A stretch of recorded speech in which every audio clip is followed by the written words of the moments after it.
Craigmillar is a community of 25,000 people living in several local authority housing schemes.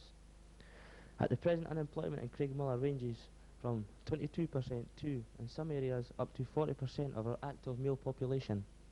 For the past 4 years in Craigmillar Festival Society has been an employment working party, studying employment and unemployment, the declining line of local industry and loss of jobs, and look at the ways to attract industry to the areas and provide more jobs.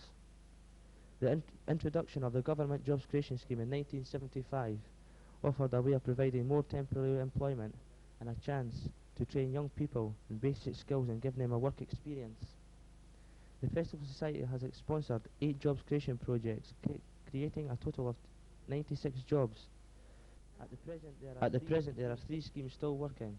The Community Arts team employing 13 to 17 people, the Neighbourhood Improvement team employing 22 people, and the Gulliver Play project employing 8 people.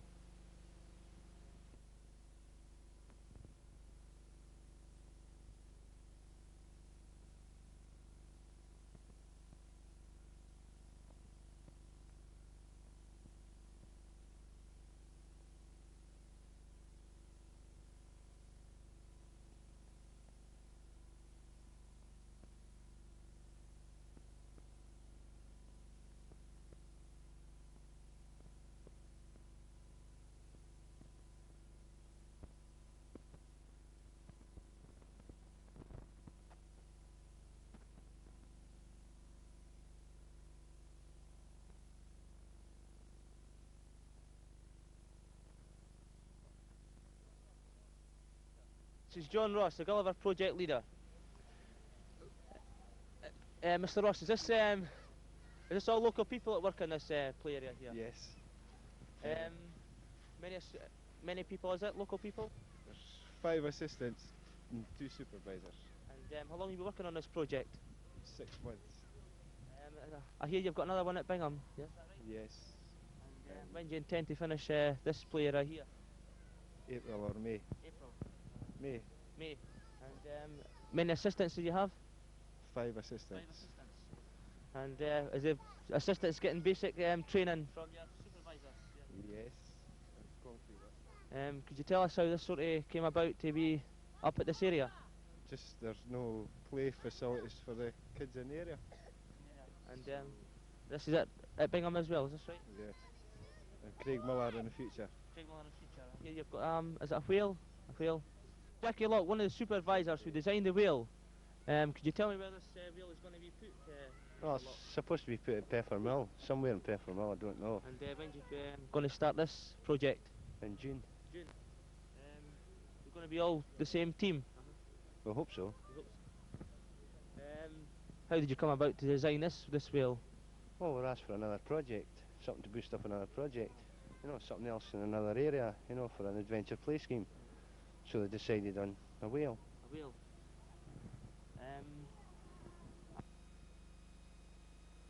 The kids to play in, you know. So there'll be holes in it and a chute in it for them to slide down. It'll be made of concrete the same as what the Gulliver is. Same structure. Same structure. Is the assistants learning a lot of basic skills from this trade? Yeah, quite a few. Well, they're learning how to mix up concrete, how to shutter, and what type of reinforcement to use.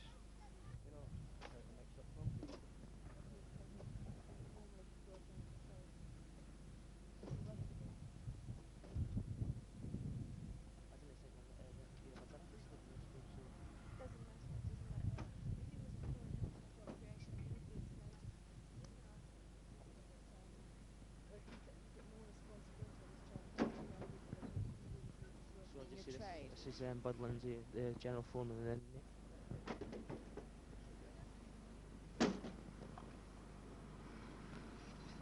Bud.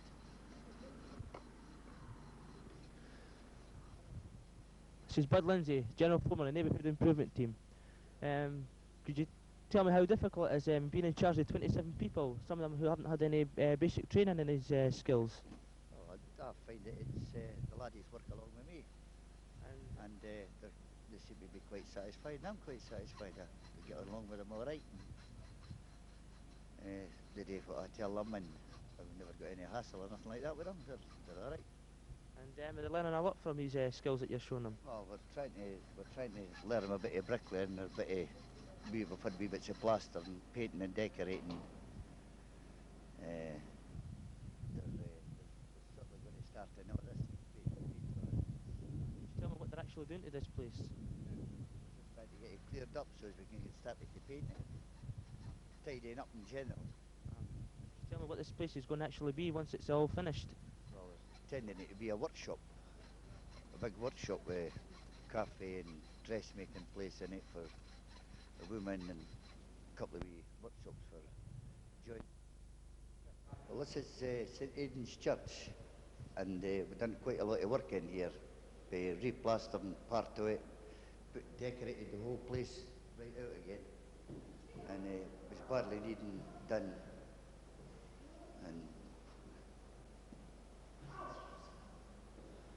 And they usually have the old pensioners' lunch clubs in here in the afternoon.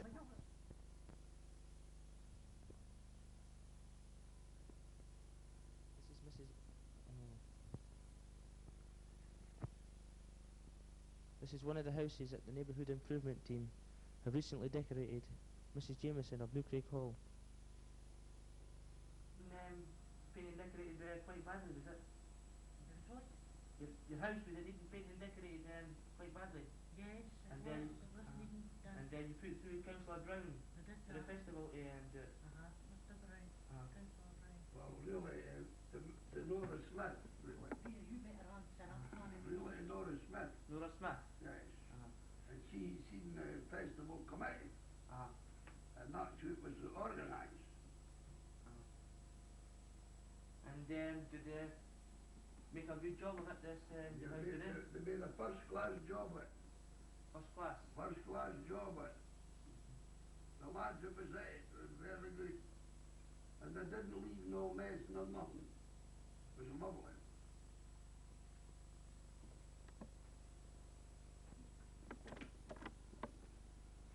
Do you think the festival done a better job and quicker than the corporation would have done it? Well, I never inquired about the corporation, but the festival, to me, they made a first-class job at it. I couldn't see how the other crowd could have done any better. There was nothing wrong with the job that was done, it was first class.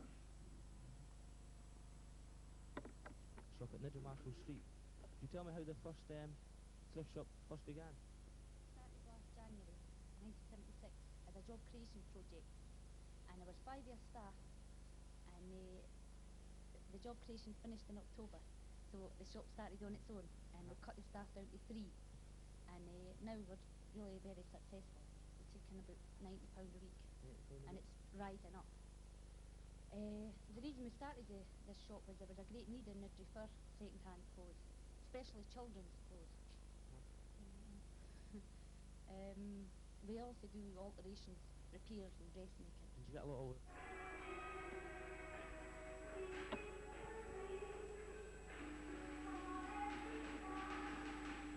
Mr. Nolan, supervisor of the neighbourhood improvement team. Mr. Nolan, could you tell us what you've been doing here?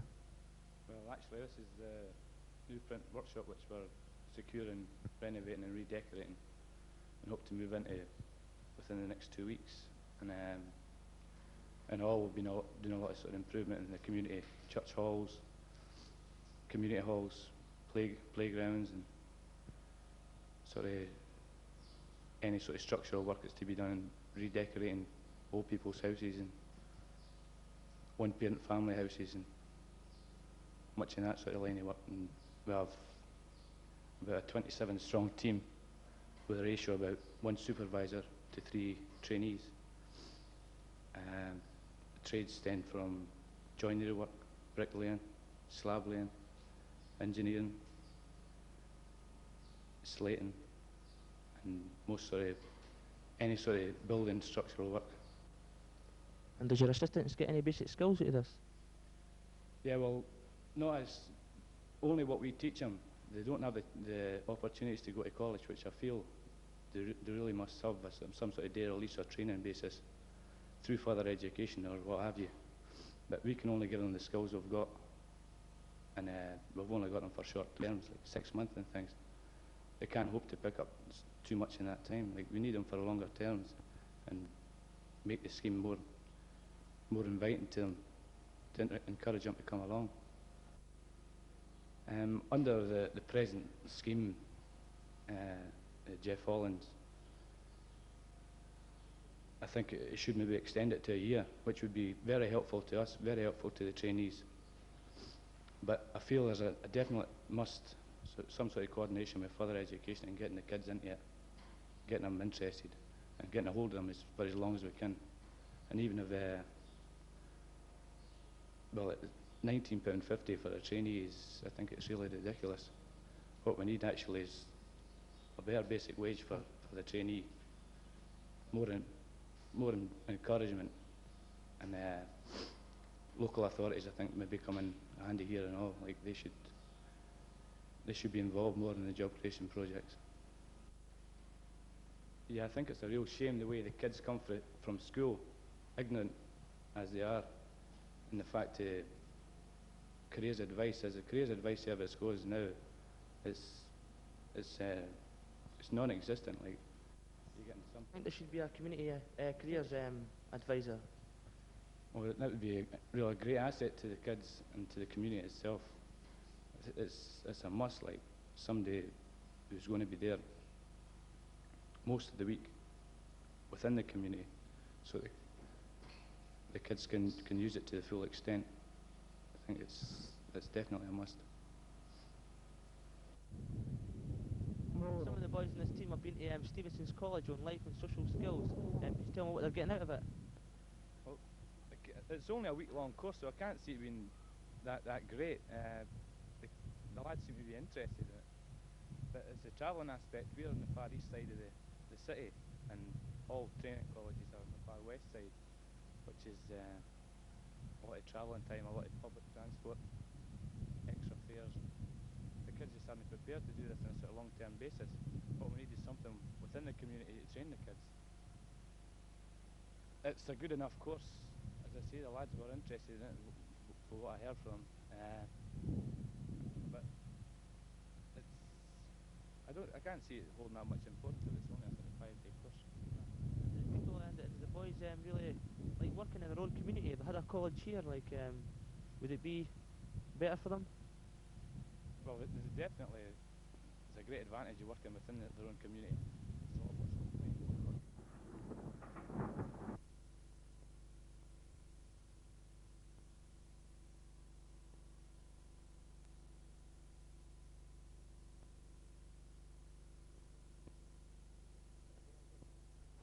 She's Rosie Gibson, who was a coordinator of the community arts team.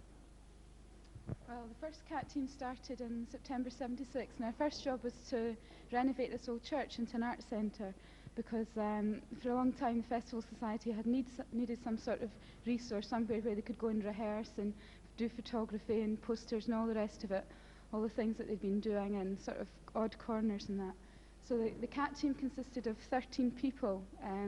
There's the coordinator, a joiner, an electrician, photographer, community worker, 6 assistants, and I've forgotten somebody, and the 2 artists, of course, the community arts team. And our first job, as I said, was to convert the church and then to go on and do environmental improvements in the area with murals. None of us had really had any experience in anything like this before, and we worked really as a team. We had weekly meetings to discuss progress of work and to discuss what we would do next and what colour the walls would be and all sorts of things. And I think through this process people learn how to take part in the decision-making process, and through it all the assistants were really involved in all the things. One of the main things we did was painting. The walls were in very bad condition. There was an alkaline sediment coming out of them which had to be wire brushed, and we then put an alkabar on which sealed the walls, and then they were painted. The woodwork, the main woodwork that we done was the door down that sealed off the font. The guy who did it was a joiner, but he'd only had a 6-month government training scheme, and it's really a work of art. He designed it. The art centre, the way it functions now is that the people use it. We don't run classes in sort of conventional arts centre terms where we run a silkscreen class or a photography class and people come in. We really are a resource, so people come in and ask if they can use things or if we can go out and do things with them or if they can use the space. So it's a resource to the Festival Society and to people in Craigmillar.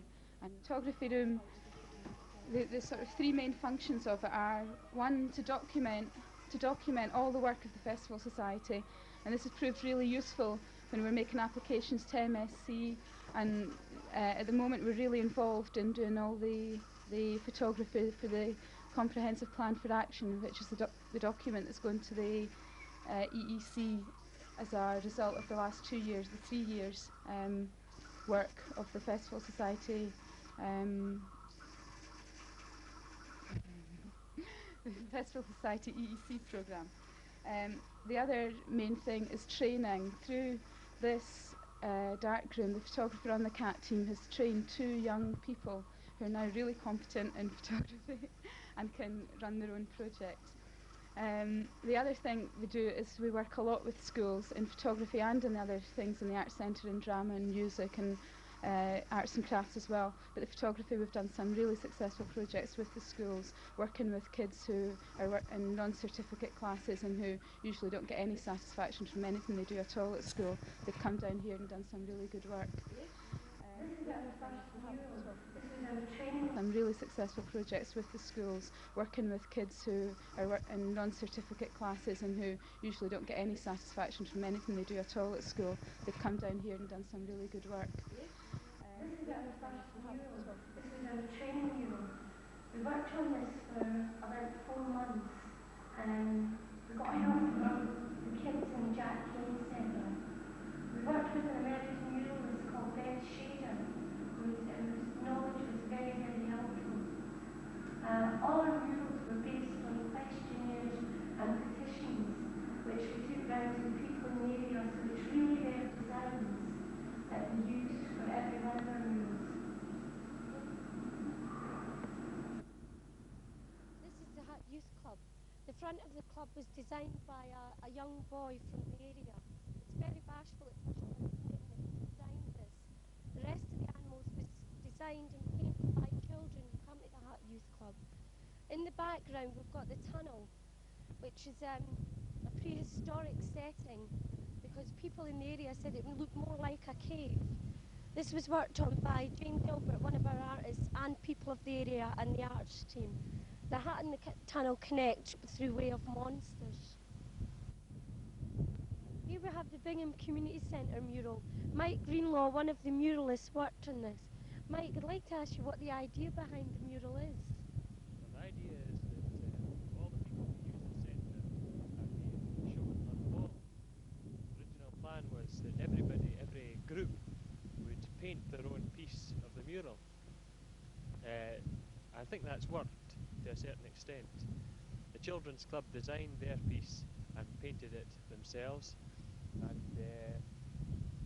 with the other, well, actually with a lot of the other pieces, we went to the groups and clubs and got their own ideas, and then we drew it, and a lot of the people painted it. A lot of the members of the team.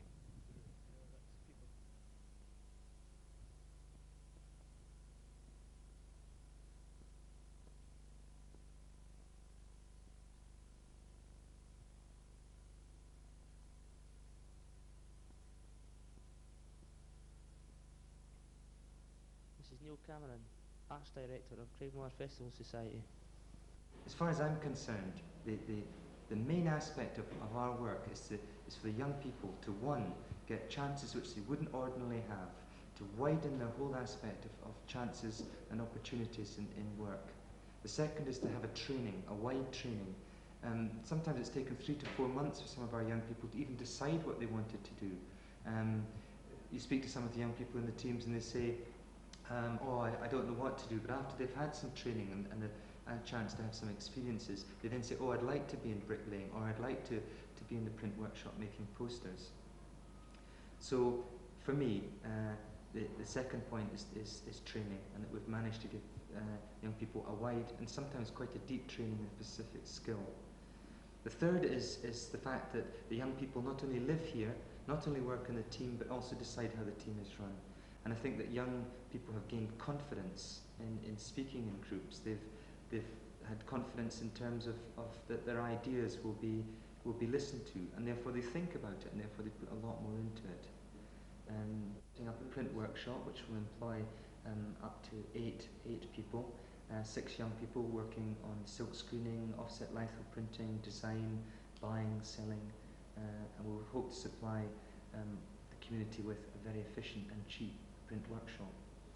We're setting up a craft workshop for the handicapped, which we hope to start in autumn next year, which we're hoping that will be a complete handicapped team working with jewellery, soft toys, pottery, leather making, etc. The job creation programme provides temporary employment in the community. This is Paul Noland, the employment coordinator of the Festival Society. Could you tell us what's going to happen to the jobs creation when the programme ends, Mr. Noland?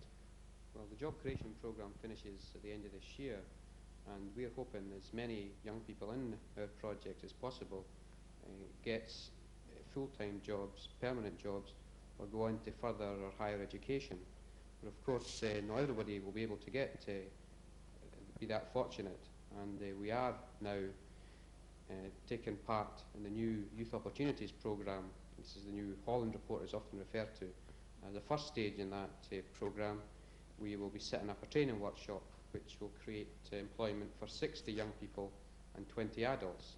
Because of the restrictions in the Youth Opportunities Programme, we'll be only able to take young people between the ages of 16 and 19, and unlike the JICP, we won't be able to pay them a wage for the job. We'll only be able to pay them £19.50 training allowance, and also the restriction that young people can only work for 1 year will be effective. These are points in the programme that we are critical of these points, and we have argued against them at local and national level, but unfortunately to take part in the programme we've got to accept them. So at least there will be some comfort. So as a first step, as I said, there will be the training workshops. That should be implemented in May of this year. After that, towards the summer, for the summer play schemes and on to the festival and many other activities throughout the year, we hope to have a whole range of opportunities under the community service part of the programme. Activities we will be taking part in joinery, painting and decorating, some sewing and crafts and toy making, and some driving skills as well. So there's a whole range of opportunities. Because of the This is Helen Crummy, Organising Secretary of Craigmillar Festival Society.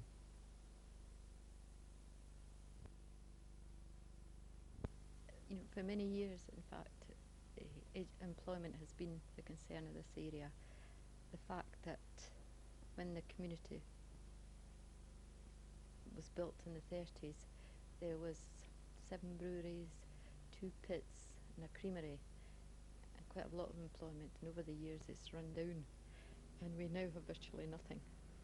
It was very obvious that if we just sat back, things were going to get worse. Nobody else was going to do anything about it.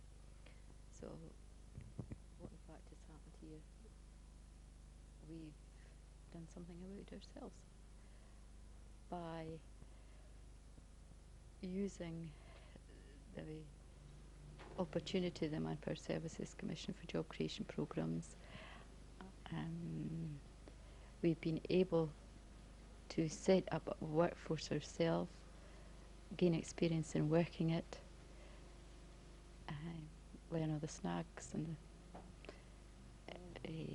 on that base feel we could build some form of community industry. But of course the big thing is to bring real work to this area, big work, and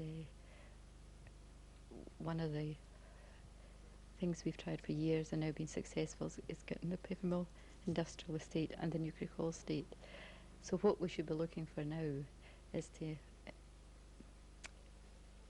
induce some big industry to come to this area. And one of the things we're doing is producing a brochure which will give the results of a survey we've done showing not only the unemployment rate, but showing the skills of the area. And I think, truthfully, we are having to go out and sell ourselves, because at the end of the day, I don't think anybody else is going to help us. Many of us feel that. This is Ken Ferry, who's developing community industry. What plans have you got for the future, Mr. Ferry? Well, there's quite a number of plans, as you've probably already discussed. We're talking in terms of unemployment, temporary employment and permanent employment. My part of the job is really to try and secure permanent employment in this area. The plans we have for the future involve setting up a company, a limited company. Now this is in process of being registered at this present stage, and it should be finally operational by mid-April.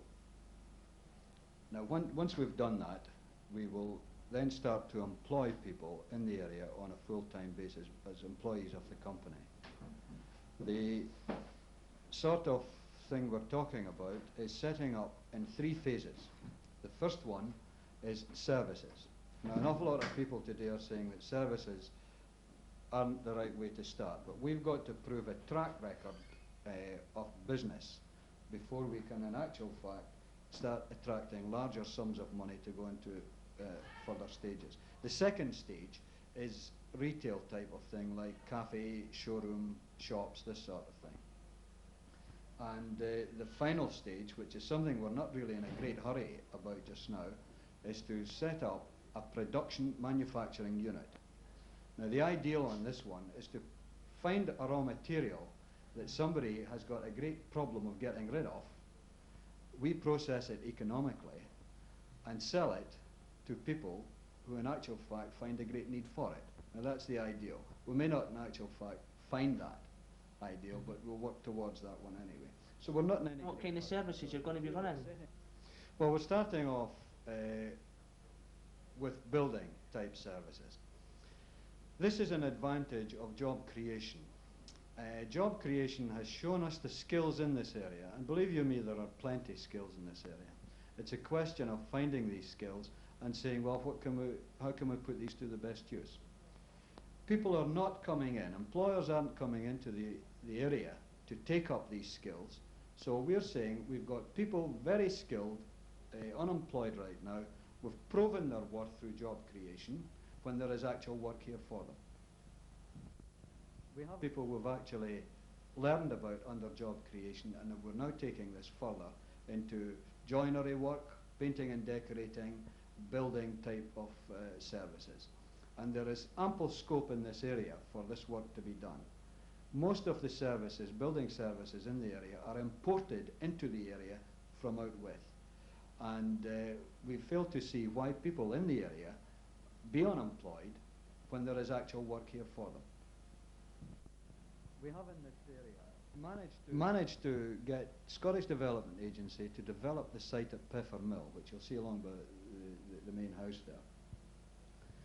Now, they have decided to set up an industrial estate, and we had Sir William Grey at our convention last year, who came along and said he was very interested in this whole idea of creating employment in this area. He also said that if, in actual fact, we couldn't get people to come, employers to come and set up factories on this industrial estate, the Scottish Development Agency were prepared to put up an advanced factory. Now this ties in quite well with what we're doing on the community industry angle. Because, think about it, you're an employer. You hear an awful lot of nonsense talked about Craigmillar, vandalism and, you know, your place is pulled to bits. That's what they think, because that's what they've been told. If you take a look at that industrial estate, some lucky guy's going to have an office or a factory overlooking that wonderful golf course. It's fantastic, right in the centre of the city you can get scenery like that. Also, why should we ask other people to come in if we're not prepared to do something ourselves? Now we're saying we're setting up